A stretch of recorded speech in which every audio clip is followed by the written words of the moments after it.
Alors, bonsoir tout le monde. Je suis Étienne. Je suis étudiant en informatique à l'Université de Sherbrooke, au doctorat. Mon sujet d'étude, c'est la crypto-agilité dans un contexte post-quantique. Je voulais vous en parler aujourd'hui parce que c'est encore très mal connu et je crois que l'avènement de l'ordinateur quantique posera un risque important pour nos sociétés. Très bientôt, ce sera un défi majeur pour s'y préparer.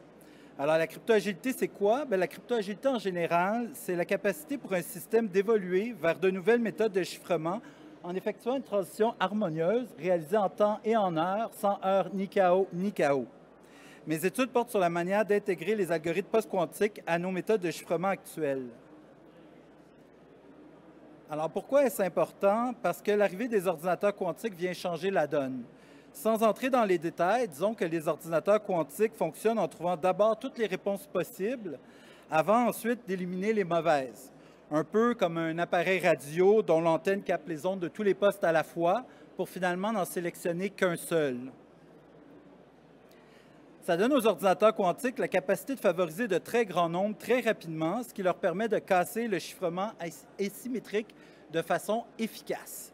Le chiffrement asymétrique actuel repose justement sur le fait que factoriser de très grands nombres premiers prend des milliards d'années de calcul à nos ordinateurs. Comme plusieurs le savent, le chiffrement à deux clés asymétriques nous permet de faire deux choses très importantes dans nos communications.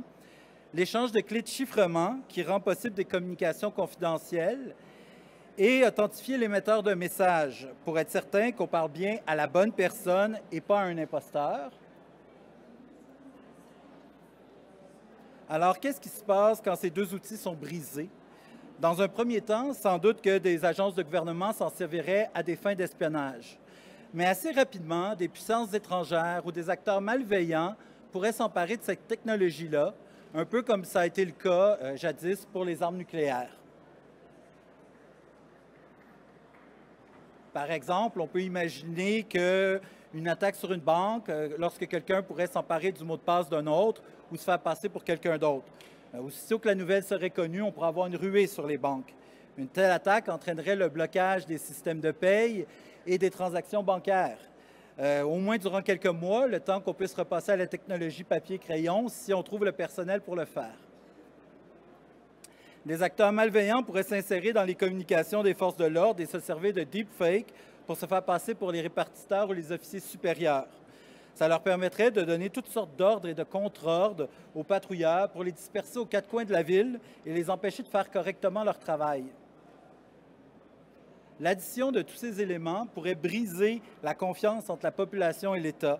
Après tout, notre société est construite sur la confiance que les gens ont dans l'idée que toutes les composantes du système sont fonctionnelles et qu'on peut raisonnablement s'y fier pour fonder sa famille, construire sa vie, sa carrière. Si les autorités sont paralysées trop longtemps par ces menaces, la paix sociale elle-même pourrait être compromise.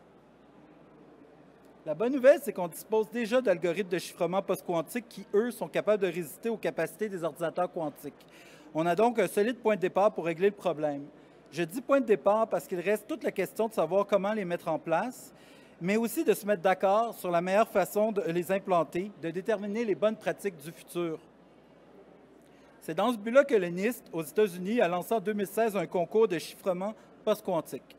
Le concours en est à son 4e round. On est parti de 82 algorithmes pour n'en garder finalement que 4, plus 3 algorithmes de réserve.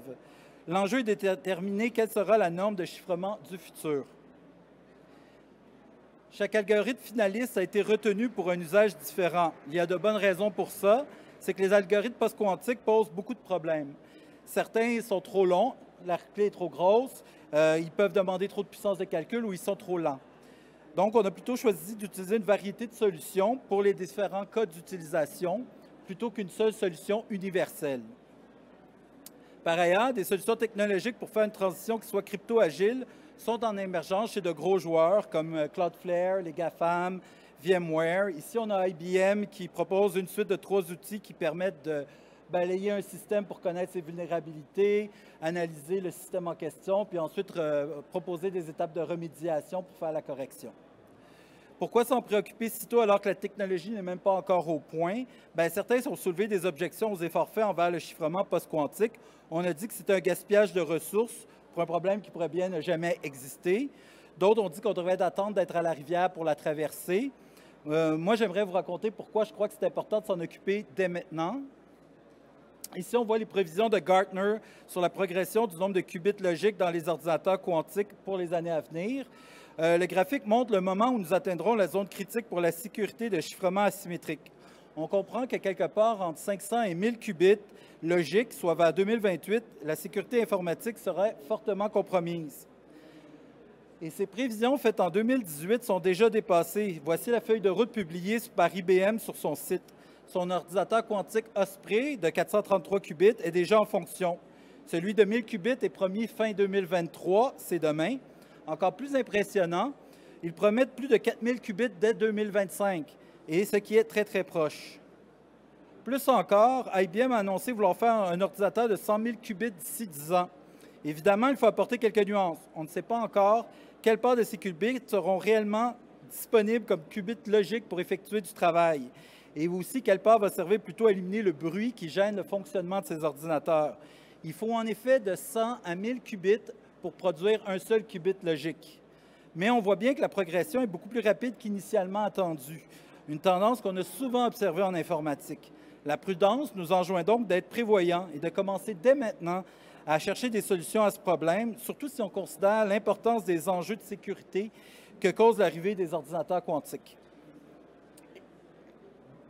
Et quel est mon rôle dans cette histoire? Bien, le but de mes recherches est de mieux définir la crypto-agilité post-quantique, ses attributs et ses exigences particulières, et d'identifier les défis que pose son implantation pour trouver la meilleure manière d'y répondre.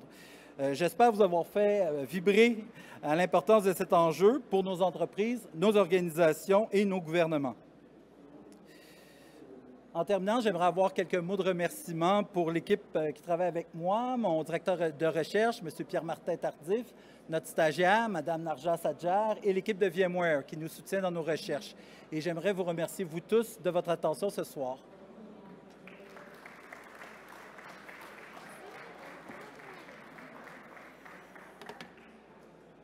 Ça, c'est pour...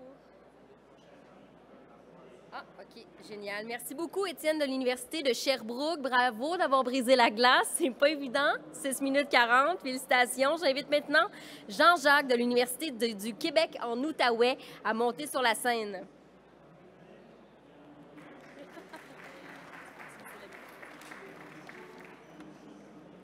Bonjour à tous. Bonjour à tous. Bonjour à tous. Je m'appelle Jean-Jacques Malassi de l'Université du Québec en Outaouais. Je suis étudiant en sciences et technologies de l'information et je suis ravi de vous présenter mon projet intitulé « Potentiel de la fuite des données en cybersécurité » sous la direction du Dr Rokia Missaou.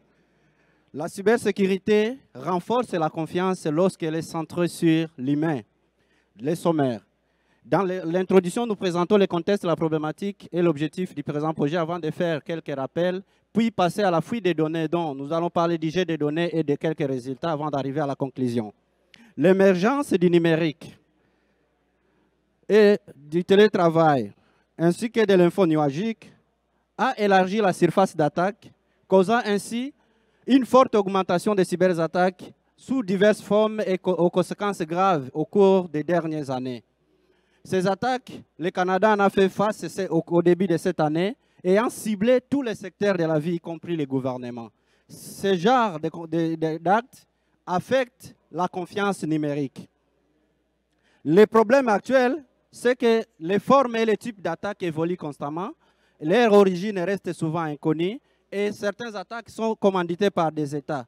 Cela nécessite de nouvelles approches pour détecter et pouvoir prédire ces attaques afin de prévenir de tels incidents dans le futur. Notre objectif est d'appliquer les techniques d'apprentissage machine et de fuite des données afin d'identifier les caractéristiques des attaques, de trouver des associations entre les attributs et de pouvoir prédire ces attaques afin d'anticiper les cas à venir. Tel que nous le savons, la cybersécurité vise à assurer la confidentialité, l'intégrité et la disponibilité des données. La fuite des données, c'est l'ensemble des techniques d'analyse des données volumineuses pour y extraire des connaissances utiles. Et ce processus se fait en 4 étapes, dont la sélection des données, le pré-traitement, la fuite des données et l'interprétation des résultats. L'apprentissage machine, c'est un ensemble d'algos capables d'apprendre à partir des données. La cybersécurité, en fait, est utile pour la protection de nos données, de nos systèmes et de nos réseaux, ainsi que pour la détection des intrusions, mais aussi la prédiction des attaques. Et c'est de là que la fuite des données et l'apprentissage machine intervient. Plusieurs travaux dans la littérature ont démontré l'efficacité de ces méthodes en cybersécurité. Par exemple, les travaux de Bigzak et Hall, et aussi de Salem dans la détection des intrusions, ou encore les travaux d'Isaac et Hall pour l'analyse séquentielle des alertes de sécurité. J'ai utilisé un ensemble de données que j'ai trouvé sur Kaggle, collectées par un organisme américain relatives aux attaques parrainées par les États. Cet ensemble de données contient, part de 2005 à 2023, et contient 845 attaques et 12 attributs, dont nous avons les types, les cibles, les sponsors, la date, etc. Nous sommes posés quelques questions pour continuer notre analyse, telles que la possibilité de pouvoir prédire les attaques, les organisations ciblées, les commanditaires, mais aussi l'existence d'une période de l'année où ces attaques sont plus fréquentes, ou encore des associations entre les attributs décrivant les attaques. Nous utilisons un outil de pré-traitement des données, de la science des données appelé RapidMiner, qui englobe l'ensemble du processus de pré-traitement des données, à savoir la sélection, la gestion des valeurs manquantes, de la transformation, ainsi que l'analyse et la visualisation des résultats. Cette étude nous a permis d'arriver à des résultats concluants. Donc, nous avons ici l'exemple de la classification par arbre de décision. Nous pouvons voir que notre modèle a pu prédire les attaques avec une exactitude de 99%. La précision et les rappels sont excellents. Et nous pouvons constater que c'est le commanditaire qui a le plus d'impact sur la décision d'attaque. Notre modèle des réseaux bayésiens a pu aussi avoir une meilleure performance, dont la précision et les rappels sont aussi excellents. Et nous pouvons constater au niveau du graphique à gauche que le secteur privé est le plus ciblé par des attaques de type vol financier qui est en bleu, par exemple. Nous avons des classes à peu près équilibrées. Nous avons aussi obtenu ces trois groupes par la méthode K-moyenne qui nous permettent de ressortir des corrélations intéressantes. Par exemple, le groupe O qui est dominé, caractérisé par les attaques de type sabotage associées à la Russie et ciblant les secteurs privés. Nous avons aussi fait les règles d'association par l'algorithme FP-Group qui nous a permis de ressortir des règles telles que si la Chine commandite une cyberattaque contre les institutions privées et les gouvernements, cette attaque serait de type déni de service avec un faible support de 3% et une confiance de 100%. Toute implication dont le support est nul suppose que l'absence des groupes de propriété à sa prémisse. Par exemple, nous avons la règle, l'Amérique attaque le gouvernement par les vols financiers. Par cette règle, comme le support est nul, ça nous montre qu'il n'y a jamais eu d'attaque de type vol financier dont l'Amérique a pu effectué sur le gouvernement. Ici, nous pouvons voir les périodes d'attaque au cours de l'année. Le premier et le deuxième trimestre ont des nombres les plus élevés d'attaques par rapport aux deux autres trimestres. Et à droite, nous pouvons voir que l'année 2022 a atteint un record plus élevé d'attaques qu'il n'y a jamais eu dans l'histoire. Pour notre corpus de description des attaques, nous avons utilisé la mesure des termes fréquents et l'inverse des termes fréquents pour calculer l'importance des mots dans notre corpus et déceler les mots indiquant des attaques comme les commanditaires, les types ou encore la cible que l'attaque vise. En conclusion, nous pouvons remarquer la prédominance des types d'attaques de cyberespionnage dont la Russie, la Chine, l'Iran et la République coréenne sont les principaux commanditaires. Les gouvernements et les organisations privées sont les principales cibles. La période hivernale est propice aux attaques. Les lundis sont souvent des jours calmes. Nous recommandons donc, en conclusion, d'intégrer les techniques de fuite de données d'apprentissage machine dans nos entreprises, de investir dans la formation et la sensibilisation de tout individu aux dangers et défis des progrès technologiques, car la confiance numérique doit provenir d'une transformation basée sur l'humain. Je vous remercie.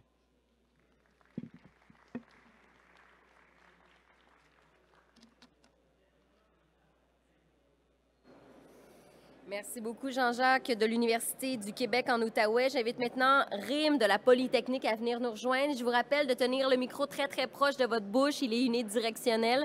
Vous pouvez toujours utiliser le micro ici.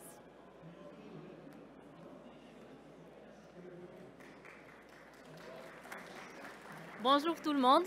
Bonjour tout le monde. Je suis... Est-ce que je peux commencer?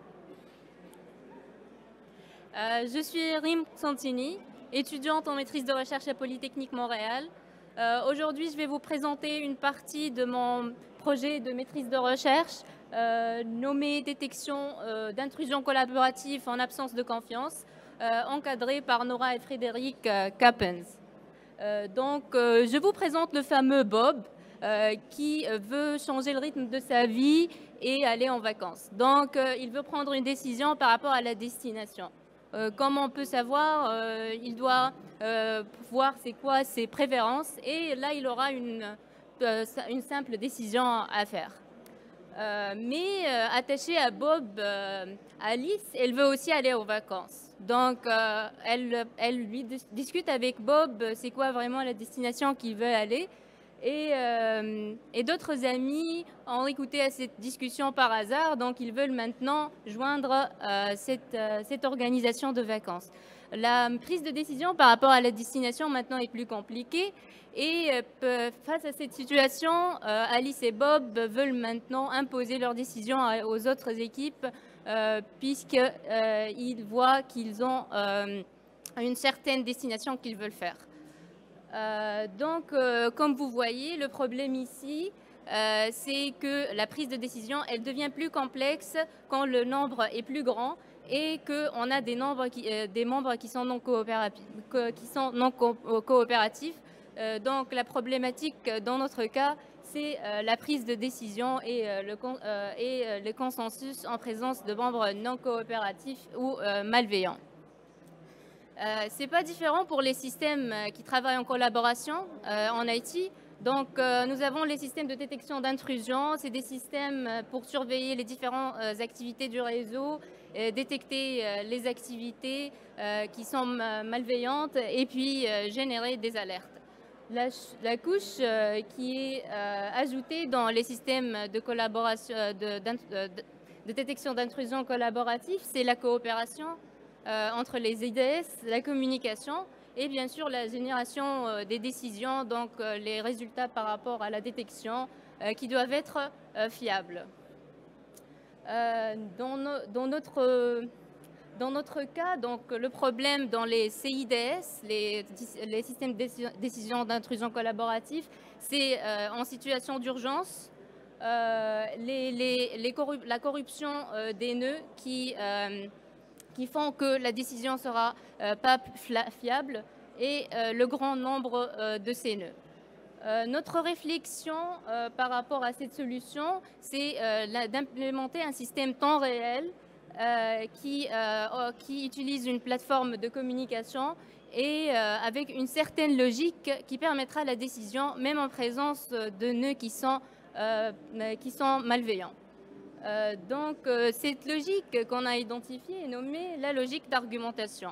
La logique d'argumentation, elle est expliquée en 3 phases. La phase de collection d'arguments, la phase de raisonnement, où on fait la bataille entre ces arguments-là, et la phase d'évaluation, où on essaie d'évaluer ces différents arguments et de donner l'ensemble d'arguments qui est le plus fiable. Donc, pour notre implémentation, nous avons choisi la blockchain. La blockchain comme une plateforme d'échange d'arguments. Donc, la blockchain, c'est une plateforme qui est décentralisée, qui permet l'immutabilité et la transparence des données. C'est un ensemble de blocs qui sont liés par un hachage. Un exemple de blockchain, c'est l'Ethereum. Donc, il permet le développement des applications Et la crypto qui est utilisée, c'est l'Ether. Donc pour l'Ethereum, nous avons aussi eu à choisir entre la blockchain publique et privée et bien évidemment la notion qui est introduite par l'Ethereum qui est les smart contracts. Donc les smart contracts sont des ensembles de règles, un code ensemble de règles qui est exécuté automatiquement et qui introduit une certaine logique. Comme j'ai dit, on est aussi passé par le choix entre la blockchain publique et privée. Donc la blockchain publique, les deux, ils ont leurs propres points positifs et négatifs, mais nous avons opté pour la blockchain privée puisqu'il nous donne une adaptabilité par rapport à notre besoin et une certaine efficacité. Aussi pour le déploiement, donc le faire manuellement, c'était un peu risqué pour nous. Donc on a automatisé le processus grâce à Docker.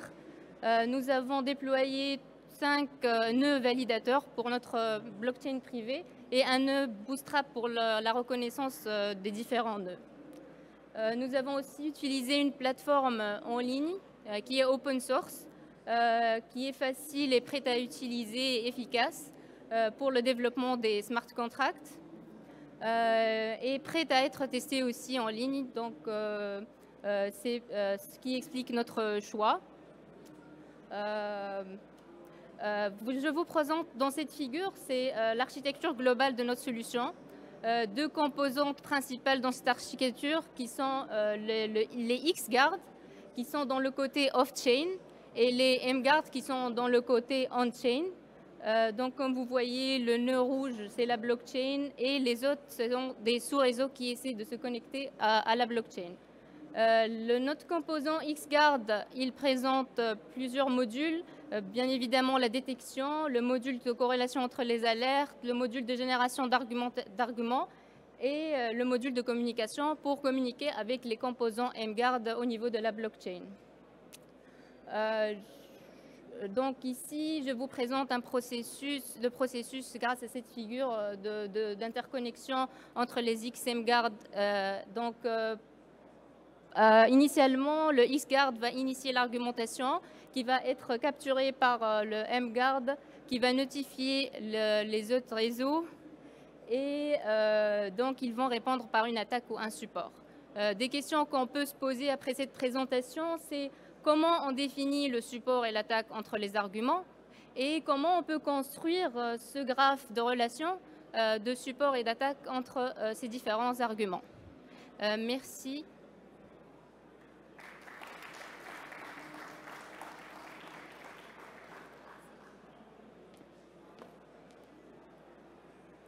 Merci, Rim, de la Polytechnique. J'invite maintenant de l'Université de Sherbrooke, Jeff.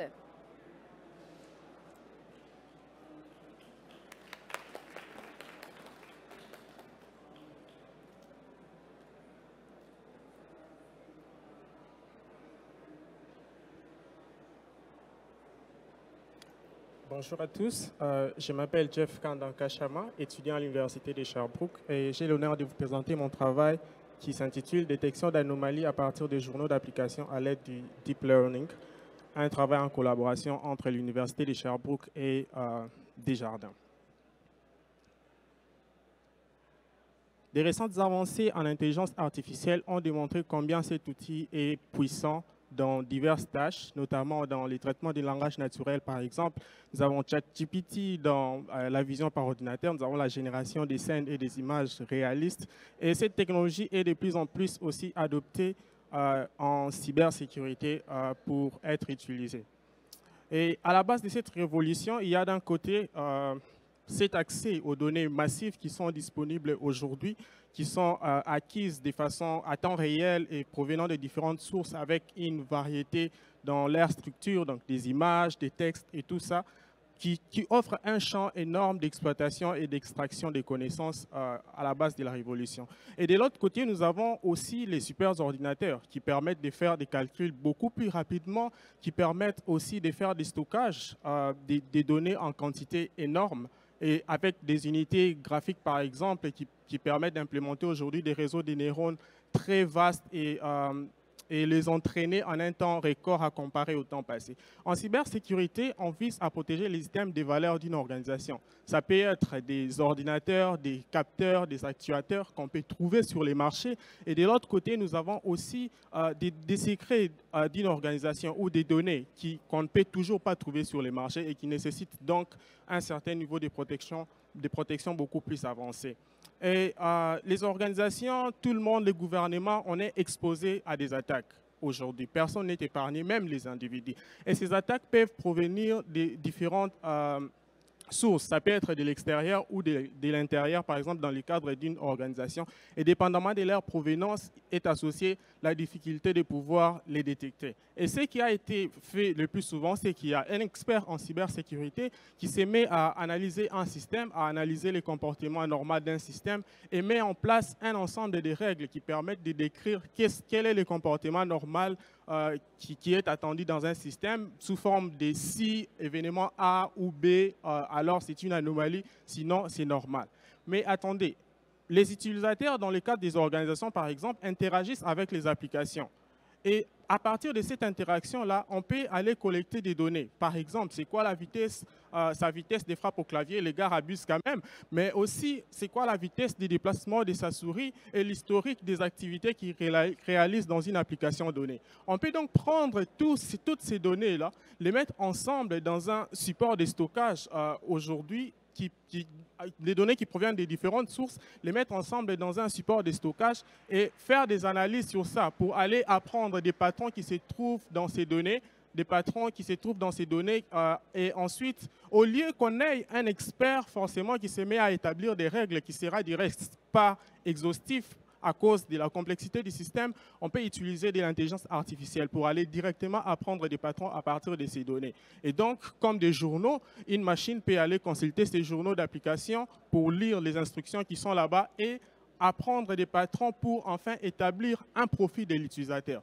Un profil de l'utilisateur sur sa façon de se comporter quand il interagit avec l'application. Et ça peut permettre de sorte qu'on puisse être en mesure de prédire quelles sont les actions que cet utilisateur réalise, quel est le comportement de cet utilisateur quand il interagit avec les systèmes. Mais une fois que ceci est fait, on a un modèle de détection d'anomalies parce que quand un événement qui s'est produit, qui s'écarte de ses profils a pris, on dira clairement que c'est une anomalie et ça nécessitera une attention particulière. Alors c'est bon, nous avons réglé l'affaire. Mais non, ce n'est pas vrai, parce qu'il y a du fait tout autour. On ne peut pas juste se fier à ça. Pourquoi? Parce qu'il y a une hypothèse très forte qui a été utilisée, celle de la normalité. Nous avons dit que les données utilisées pour entraîner ces modèles d'intelligence artificielle décrivent les comportements normaux de cet utilisateur-là. Et qu'est-ce qui nous rassure que cela est vrai? Il n'y a pas de garantie que dans la vie réelle, nous pouvons avoir ces données qui sont propres, qui sont clean, qui ne contiennent pas de contamination ou de perturbations et donc bien décrire les comportements de l'utilisateur.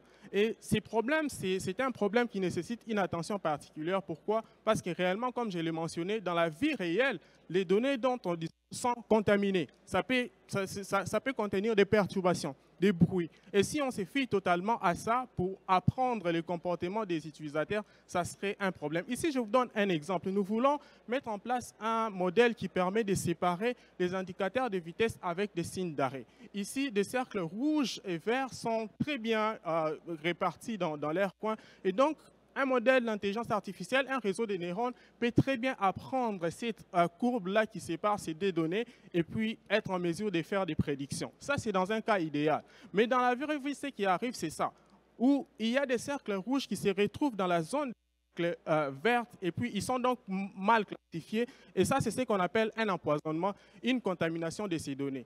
Et en entraînant un modèle d'intelligence artificielle sur ces données, sans prendre en compte le fait qu'on peut avoir ce type de perturbations-là, avec confiance assez exagérée, on dit, OK, nous avons les données, on part entraîner les modèles sur les données, nous avons obtenu un modèle pour faire des prédictions, ça peut être déployé, et être utilisé, par exemple, pour les véhicules automatiques, self-driving cars.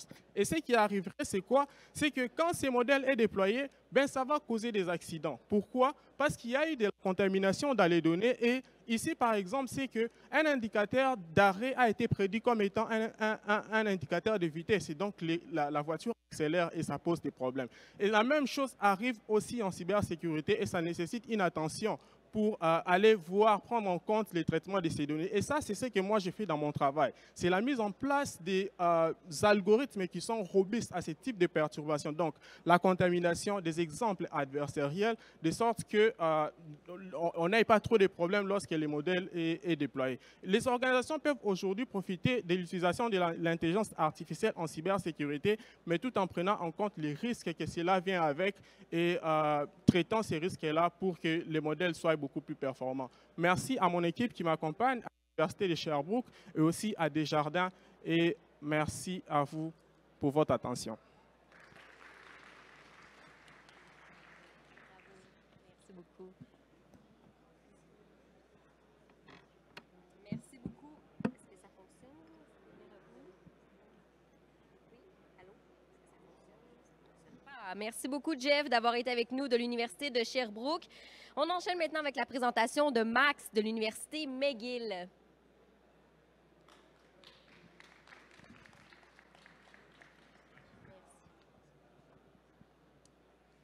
Hi, I'm actually from Queens, but my supervisor's from McGill, so anyway.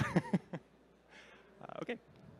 All right, so yeah, I'm Max. I'm a graduate student in cybersecurity at Queens doing a master's degree, and I'm here today to talk to you about NeuroYara, which is our lab's platform for automated Yara rule generation using neural networks.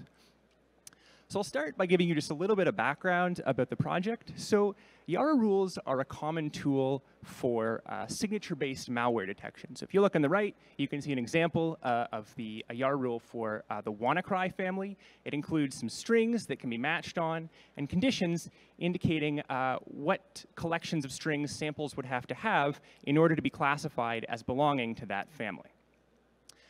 Now, traditionally, these sorts of Yara rules have been written by hand by malware analysts, and this, unfortunately, can be a really time-consuming process. So there's been a bit of a push in the field to try to come up with some sort of way to automate this process, to generate Yara rules in an automated fashion without so much manual effort. Right now, there are a couple tools available. So on the right here, AutoYara and YaraGen are two examples. But unfortunately, the existing tools have some serious drawbacks. So one drawback is that they rely on large databases of hard-coded whitelisted and blacklisted strings, which can take up a lot of memory. Another issue is that they suffer from high false positive rates. So our lab wanted to try to come up with something better, hence NeuroYara. So NeuroYara sort of eschews the idea of having these hard-coded databases of strings, and instead uses neural networks that are trained to assess the maliciousness of byte sequences, and then we generate Yara rules based on the neural net's output. So now what I'm going to do is just walk you through the NeuroYara pipeline and explain how it works. So we start by taking some samples from the family we want to generate a rule for, and we pass those to NeuroYara. They're then broken down into shorter byte sequences, which we call engrams. So the first thing we do is extract all these engrams. And then what happens is these engrams are passed to our first neural model. And this neural model has been trained on a large corpus of malware and benignware. And it's essentially trained to recognize strings that are likely to be malicious or indicative of malicious activity. And so what it does is it ranks all those engrams and gives them a score from 0 to 1, 0 being totally benign, 1 being very malicious, and gives each engram a score. And then what we do is we pass it to another neural model. And this model is trained on a large number of human-written Yara rules. The idea behind this is that we want to select those engrams that are most likely to approximate the kinds of things that human experts pick out when they're writing Yara rules. So again, this is going to output another score, sort of the humanness of the engrams, how closely they resemble the kinds of strings that experts pick out. Finally, we take the aggregate score from these two models, and we pick the engrams with the highest aggregate score and pass them to a clustering algorithm. And what the cluster essentially does is it groups strings that cluster together and generates the conditions for the overall Yara rule. And then what we get out on the other side is a fully formed Yara rule with strings representing the engrams that the models deem most likely to be malicious and relevant, as well as the conditions as outputted by the clustering algorithm. So what are the advantages of this kind of system? Well, I want to highlight 3 for you. So the first advantage is going to be storage, right? So we, rather than relying on these large databases of hard-coded, whitelisted, and blacklisted strings, we only have the neural models. And once trained, they take up very little space, so as little as 20 megabytes in total. So that's one benefit. A second benefit of the NeuroYara system is generalizability. So if you're using a hard-coded database, you can't really deal with novel byte strings you haven't seen before. But the neural models can. So if you feed it a novel sample with byte sequences it hasn't seen before, it can still generate a sort of approximate score regarding how malicious that engram is, or how likely or how similar it is to human-generated Yara rules. So the system still works on novel input. Last but not least, performance. So our lab's done a number of tests with NeuroYara and compared it against other tools in the landscape, like YaraGen and AutoYara. And what we find is that it does better in terms of accuracy, precision, and recall, and has a lower false positive rate. So all good things.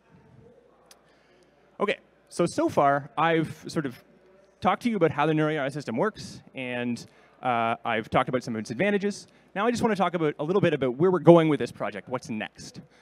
So the models that we've used so far are pretty simple. They're basic LSTM models, and they're just trained from scratch. But there's another possible way we could go here. With the advent of large language models like GPT-3 and BERT, we could potentially sort of use these models to improve the overall NeuroYara system. So what our lab is currently working on now is adding in these large language models to help benefit the system and ultimately generate more effective Yara rules. So what we've got now looks something like this. So we're inserting a BERT layer into our models, and ultimately the hope is that by using pre-trained language models, we're going to get more accurate scores for the maliciousness scores for the strings because we're using a model that's already sort of been pre-trained on a large amount of text data. OK, so last but not least, I just want to give you a concrete example of NeuroYara in action. I decided I'd use the GANCrab family, which is a well-known family of ransomware, and just to show you what the output of NeuroYara looks like and how it can be helpful.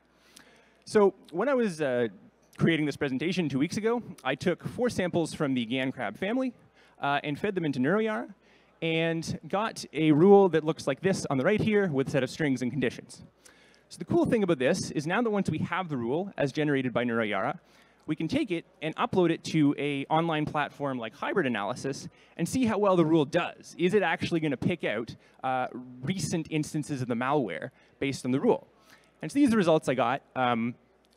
What you want to notice here is that it is identifying sort of more recent samples. So it's identifying GANCrab samples in the wild. In particular, the first sample there is a known instance of the GANCrab family. So this is good. We're showing that the Yara rule we generated with our system is, in fact, picking up on more recent instances of the GANCrab family. Thanks so much. Thank you to the audience, and thanks so much to my collaborators at Queens, McGill, and BlackBerry. Yeah.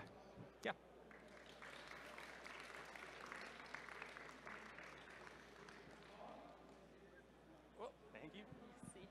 Merci beaucoup, Max, de l'Université McGill et de Queens. Il nous reste donc 3 présentations avant la petite pause parce que nous devrons laisser quelques minutes au jury pour délibérer de cette première partie. J'invite maintenant Mohamed de la Polytechnique à venir faire sa présentation.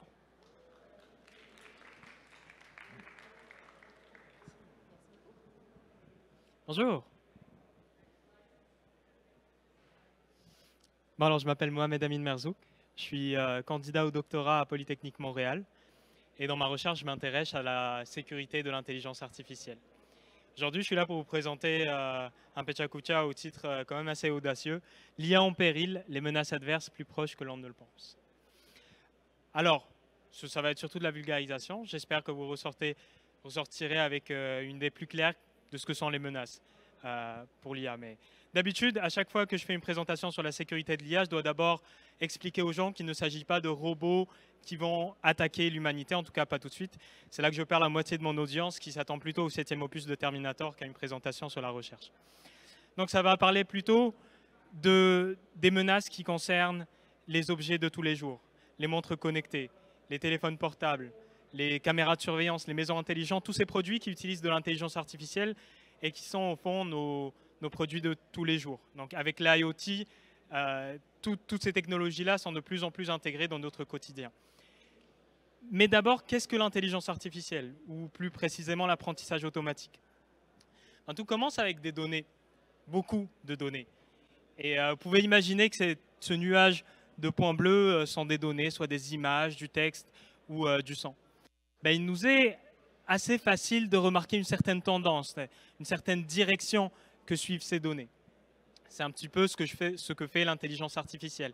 C'est sur des données de très haute dimensionnalité, reconnaître des patrons, des patterns, qui sont ensuite utilisés pour soit classifier la donnée, savoir si c'est un panneau de stop ou un panneau de limitation de vitesse par exemple, ou alors, comme le font des modèles génératifs comme ChatGPT, générer de nouvelles données. Donc oui, c'est ce que fait ChatGPT avec du texte ou DALL-E avec des images, créer des données qui ressemblent aux données sur lesquelles le modèle a été entraîné.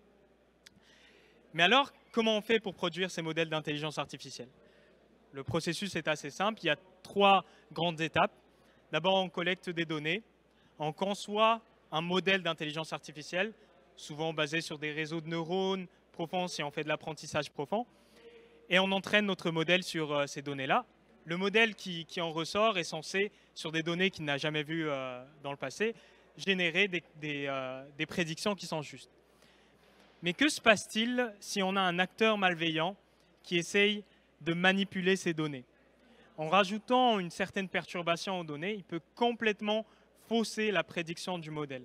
Notre modèle qui, dans le passé, avait des prédictions justes, maintenant génère des prédictions erronées à cause d'une très faible perturbation. Quand je vous parle de très faible perturbation, c'est la différence entre cette image de canard qui est classifiée comme un canard et presque la même qui est maintenant classifiée comme un cheval. Et la même chose marche avec le son. Donc vous allez me dire, ok, c'est cool de classifier un canard comme un cheval, mais ce n'est pas ça qui va anéantir l'humanité. Alors l'humanité peut-être pas, mais votre Tesla peut-être. Vous voyez ici un panneau stop avec un petit tag dessus. Là, l'IA est très capable de savoir que c'est un panneau stop. Par contre, celui à droite, il a été bien conçu pour manipuler la prédiction de l'IA. Et à droite, l'IA voit un panneau de limitation de vitesse et s'en va tout droit. Vous avez vu avec mon collègue la catastrophe que ça pouvait générer. Mais ça ne se limite pas à la détection de panneaux de signalisation. Ça s'applique aussi à la reconnaissance faciale, à la détection d'objets en 2 dimensions, à la détection en 3 dimensions, à la détection avec infrarouge. Ça s'applique aussi à la détection d'anomalies sur les réseaux, pas mal à tout. Et ce dont je viens de parler, c'est seulement ce qu'on appelle les attaques d'évasion. Il existe aussi des attaques d'empoisonnement. Professeur Foutsé, qui était là il y a quelques minutes, en parlait. Mais si l'attaquant a accès aux données sur lesquelles le modèle est entraîné, là, l'impact peut être encore plus grand. Il peut exécuter des attaques comme des portes dérobées, par exemple. Vous voyez ici 2 images du chiffre 7, mais si je vous disais que celle à droite est classifiée comme un 0 par le modèle d'intelligence artificielle, eh bien, à cause du petit pixel blanc en bas à droite, qu'on va appeler déclencheur, l'attaquant peut complètement manipuler la perception du modèle par rapport à cette image. La manière dont il le fait est assez simple. Au fond, si on rajoute ce pixel, ce déclencheur, et qu'on associe le label 0, si on entraîne le modèle sur des données comme ça, très vite, le modèle va comprendre un certain lien, une correspondance entre la présence du pixel et le label 0. Le plus dur, vous me direz, sera d'accéder aux données d'entraînement, mais aujourd'hui, avec la démocratisation de l'entraînement collaboratif et de l'apprentissage fédéré, tout le monde, en ce moment, peut être en train d'entraîner un modèle d'intelligence artificielle sur son téléphone au moment où on se parle. Donc, les données deviennent accessibles. N'importe qui peut participer à l'entraînement et donc n'importe qui peut empoisonner les données. Non seulement le faire tout seul, mais aussi le faire en groupe. des recherches montrent que des attaques collaboratives ou des attaques distribuées en partageant le déclencheur sur plusieurs attaquants sont encore plus efficaces et encore plus difficiles à détecter. Bon, je vous ai parlé des attaques d'évasion, je vous ai parlé des attaques d'empoisonnement. Malheureusement, ce n'est pas tout. Il existe encore des attaques d'inférence qui servent à extraire depuis un modèle entraîné des données sensibles sur lesquelles il a été entraîné, ou des attaques d'extraction qui servent à extraire les paramètres mêmes du modèle. Mais bon, je ne dis pas ça pour vous faire peur, il ne faudrait pas paniquer parce que de l'autre côté, il y a plein de chercheurs qui travaillent sur des défenses afin de contrer ces attaques. Les défenses, elles vont de la purification des données pour extraire les perturbations à la conception d'architectures plus robustes pour les modèles d'intelligence artificielle. Je vous rassure, je travaille moi-même dessus. Donc, si vous voulez, ce domaine de recherche en robustesse de l'intelligence artificielle, c'est un petit peu une course à l'armement. D'un côté, on a des attaquants qui génèrent ou qui produisent des attaques de plus en plus efficaces. De l'autre côté, des défenses de plus en plus efficaces aussi pour les contrer. Et ça tourne comme ça, avec des attaques adaptatives qui prennent en compte les défenses. Et à fur et à mesure, on avance dans la robustesse de nos modèles. Merci beaucoup. Mon nom est Mohamed Amin Merzouk. Et si vous avez des questions, je ne serai jamais très loin, on pourra en discuter. Merci. Merci Mohamed de la Polytechnique. J'invite maintenant Amrou de l'Université du Québec en Outaouais à venir nous rejoindre. Amrou. Ah!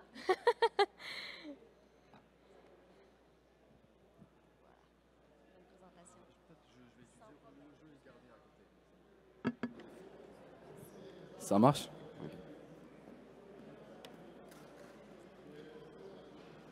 Alors, bonjour, je suis ravi d'être avec vous aujourd'hui pour partager notre projet en tant qu'étudiant en doctorat à l'Université du Québec en Outaouais. Mon sujet principal de recherche, il porte sur le monitorage et gestion thermique des circuits intégrés. Et ma quête de connaissances ne s'arrête pas là. Donc en parallèle, je touche un petit peu le sujet de cybersécurité. Alors comme vous voyez, déjà on va commencer par définition de système cyberphysique. Donc les systèmes cyberphysiques jouent un rôle majeur dans le paysage technologique actuel. Donc on peut tout simplement le définir par c'est une intégration de composants cybernétiques et des composants physiques comme des capteurs et actionneurs. Voilà, on pourrait trouver des exemples de CPS, de systèmes cyberphysiques partout, comme exemple dans le secteur automobile. Donc les voitures autonomes sont un exemple majeur de CPS. Ils intègrent des capteurs, des systèmes de communication, des logiciels pour surveiller l'environnement et tout. On pourrait aussi dans le secteur santé industrielle. Alors, comme problématique ici, regardez, en prenant l'exemple dans le cas d'une attaque par injection de fausses données. Dans cette situation, un cybercriminel peut insérer des fausses données. Et donc, comme exemple, de nos jours, donc, les dossiers de santé sont conservés sous format électronique. Et ça peut dommager la vie privée des autres, des patients plutôt. Donc, j'ai quelques exemples de cyberattaques. Prenons l'exemple de décembre 2015. C'était en Ukraine. C'est une panne électrique. Donc, c'était une panne électrique en 2015. Encore en 2003. Donc, voilà d'autres exemples qui sont cités par... ça ne se voit pas, mais je pourrais vous laisser des références et qui vont venir dans le diapo qui suit. OK. Alors, il existe différentes méthodes de diffusion. Il existe différentes méthodes qui se basent sur la manière de ces attaques à se propager. Donc, il y en a des méthodes de diffusion basées sur le réseau, basées sur le cyber, la communication et le matériel. Donc, je vous laisse. Donc, il y en a. J'ai cité quelques des références parmi des revues plus récentes un petit peu. Donc à partir de l'année 2013, donc, et surtout la revue I3E. Alors comme décrit dans les diapositives précédentes, donc une attaque peut avoir plusieurs portes d'entrée et chemins pour compromettre un système. Alors, mais cependant, dans notre laboratoire, on travaille, on se focalise plutôt sur notre objectif, c'est d'ajouter et incorporer une couche de sécurité au niveau matériel. On ne touche pas le réseau, pour les informaticiens, ils sont plus avancés par rapport à nous. Donc voilà, on réalise un prototype. On a réalisé un prototype en utilisant 2 microcontrôleurs Raspberry Pi 4. Et nous avons mis la configuration où, avec une carte, on contrôle notre système de contrôle. C'était un petit moteur, juste pour faire un exemple. Et le deuxième carte Raspberry, c'était pour attaquer. Alors voilà un petit peu le diagramme d'activité qui résume le prototype. C'est l'utilisation des deux Raspberry. La première pour tourner le moteur, la deuxième pour envoyer une requête externe qui va bloquer le moteur.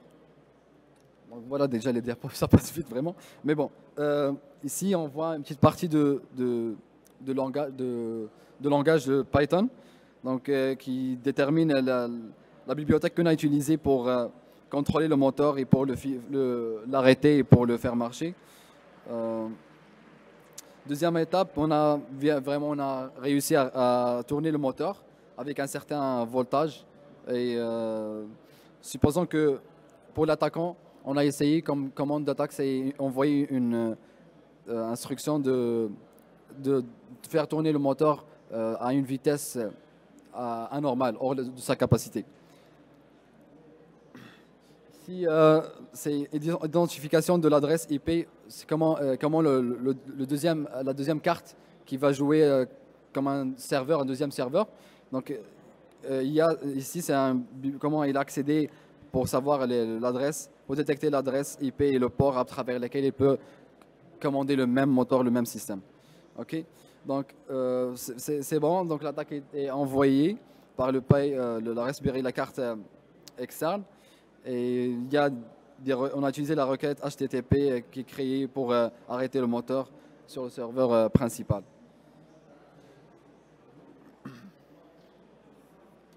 Donc, dans la dernière étape, c'était vraiment, ça c'est un résumé. Donc, juste des messages qui nous montrent que la réaction montre que le moteur continue à tourner. Donc, puisqu'on n'a pas réagi jusqu'à maintenant. Déjà, le message, on le reçoit sous forme d'une requête ou un SMS. On a créé un code sur l'application, vous trouvez, c'est Twilio.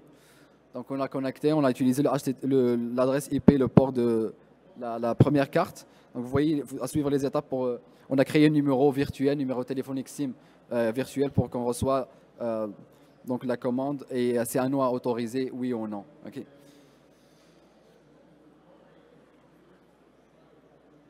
Voilà une image sur les images reçues à chaque moment où pour soit autoriser, soit non la commande envoyée par l'externe. Donc on a utilisé pour ce projet, juste c'était un début de projet, on a utilisé les trois principaux équipements. C'est notre carte micro-ordinateur et c'est une carte, c'est un micro-ordinateur, c'est plus un support là où on peut connecter avec des périphériques sortis d'entrée.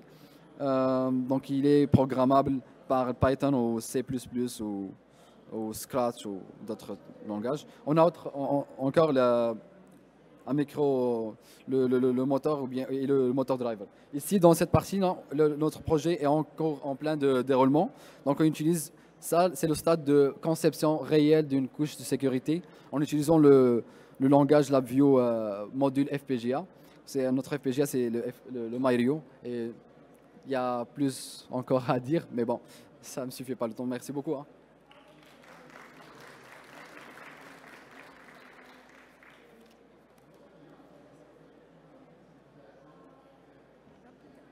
Merci beaucoup, Amrou. Nous allons terminer cette première section avec la présentation de Mathieu de l'Université du Québec en Outaouais avant de prendre une pause. À toi, Mathieu.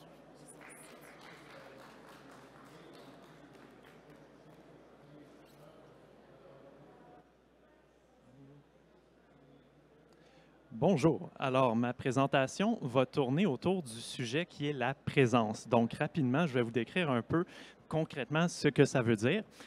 Donc, dès que vous vous sentez là dans un endroit ou que vous sentez que vous pouvez interagir avec une personne ou un objet dans un environnement, c'est un signe que vous êtes minimalement présent là.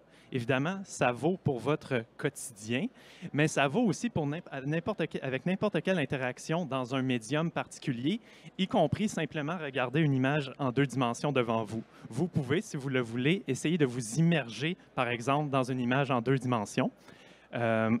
Si vous le faites, ça risque d'être des résultats mitigés, mais quand même, vous allez un moment quitter la pièce dans laquelle vous êtes parce que vous allez être tellement absorbé. Donc, c'est une forme de présence aussi. Donc, ultimement, la présence, ça concerne le rapport que l'on a moment par moment avec la réalité. Et comme on va le voir pendant ma présentation, l'univers digital peut fortement influencer les différentes variantes de présence que l'on peut vivre.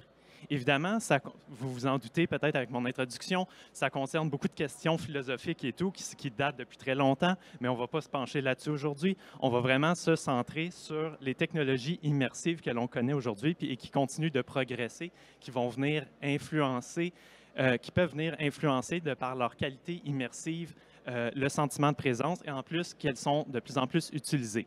C'est très utile en soi, on s'entend.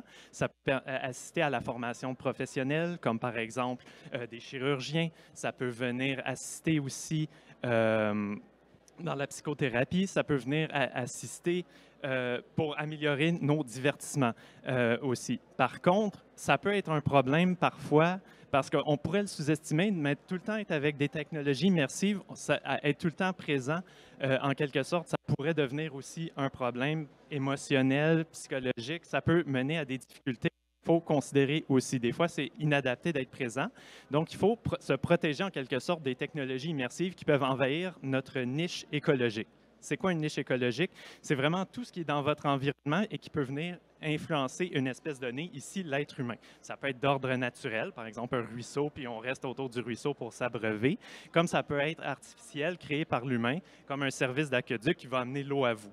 Dans tous les cas, on parle de niche écologique et de nos jours, depuis quelques décennies déjà, il y a eu Internet qui a vraiment ajouté à notre niche écologique, qui l'a en partie digitalisé, si on veut, et qui nous a pour pouvoir transférer rapidement de l'information au grand monde et aussi créer des nouveaux contenus qui n'auraient eu aucun sens sans cette nouvelle facette écologique-là de niche.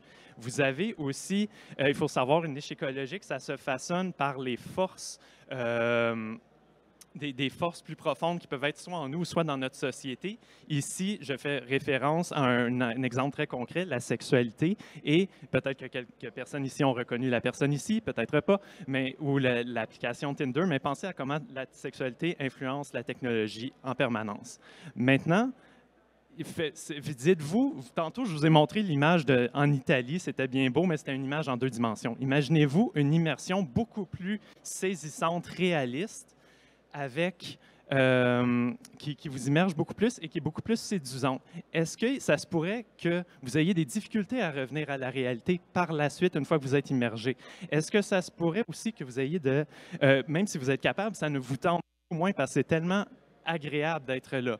Et dites-vous, comme 3e point, est-ce qu'il y a du monde qui pourrait avoir un intérêt pécunier à ce que vous ayez cette difficulté-là à revenir ou vouloir revenir à votre réalité? Évidemment, tout ce que je vous dis là, c'est subtil. Dit comme ça semble évident, mais c'est subtil parce que ça va tout venir avec l'intégration progressive des technologies immersives dans notre quotidien à nous tous. Donc, c'est subtil. Mais faut le voir un peu comme les réseaux sociaux, comment ça s'est immiscé dans nos vies à tous. Et ça a eu des influences qu'on n'avait pas soupçonnées dès le départ. L'idée, c'est de pouvoir agir de façon préventive. Aussi, ultimement, les technologies immersives, ça vise à vous immerger dans un contenu. Si c'est un divertissement, l'idée, ça va être de créer des émotions fortes et de vous placer dans l'action. Évidemment, ça a du positif si c'est une question de divertissement. Par contre, ça peut aussi être un problème parce que si c'est tellement réaliste et qu'on a, par exemple, des problèmes de société ou des problèmes individuels qui peuvent venir se transposer dans le virtuel aussi, et parce qu'on se sent tellement présent, ça va être d'autant plus problématique à ce moment-là quand cette problématique-là va se manifester chez les individus. Donc, ajouter maintenant, après l'immersivité, on a encore plus récemment des développements majeurs qui sont faits en intelligence artificielle générative de type ChatGPT qui peuvent générer des contenus complexes sémantiquement ou sur le plan perceptuel. Donc, toujours plus complexe et qui peut toujours plus s'adapter à chaque individu selon les données qu'on lui fournit sur 10 individus. Donc, je vous invite à imaginer un monde pas si lointain où on va avoir la technologie hautement immersive qui va se combiner à cette IA-là pour générer des personnages avec lesquels on va pouvoir avoir des rapports très intimes qui pourraient être, voire invasifs dans nos vies, sans nécessairement qu'on l'ait voulu en premier lieu. Ça va ressembler aussi à des problèmes qu'on a déjà eus avec des personnes, par exemple, qui souffrent de solitude ou d'anxiété, qui vont se tourner vers les médias sociaux ou les jeux vidéo, par exemple, comme style pour pouvoir s'évader. Avec les technologies immersives et le sentiment de présence que ça peut générer, ça pourrait être ça, mais encore pire. Un autre pan à explorer aussi, ce sont les personnes, parce que le sentiment de présence, c'est un peu ce qui guide votre rapport à la réalité, comme on l'a dit au début. Il y a des personnes que ce rapport-là est déjà très fragile. Les personnes, par exemple, qui sont à risque d'avoir des psychoses, de faire des psychoses. Qu'est-ce que ça va avoir comme impact que dans leur quotidien, on intègre des technologies toujours plus immersives? C'est une autre question importante. Le message de ma présentation, c'est que oui, les technologies immersives, ça s'en vient, c'est super cool, mais ça peut être aussi un peu terrifiant et que ça ne va pas nécessairement bien aller. On peut avoir des problèmes et ça serait bien de pouvoir les prévenir en amont, surtout des problèmes d'ordre psychologique qui sont peut-être un peu sous-estimés. Heureusement, on a un nouveau laboratoire, tout nouveau, tout beau, à l'Université du Québec en Outaouais, oui, qui vient qui fait appel à plusieurs chercheurs, donc le CRIX, et qui va donc s'intéresser aux rapports humain-machine, notamment chez les populations les plus vulnérables. Donc, je vous remercie. Merci beaucoup, Mathieu. Alors, c'est le moment de laisser quelques minutes à notre jury pour comptabiliser les notes et parler, peut-être se retirer pendant quelques minutes pour s'assurer d'avoir tout le monde le même avis. Je vous rappelle, cher public, que vous pouvez vous voter avec le code QR qui se trouve juste là pour le Petcha Kucha. Et on prend donc une petite pause et on revient avec la deuxième partie. Il y aura d'autres étudiants qui auront certainement des choses à vous apprendre.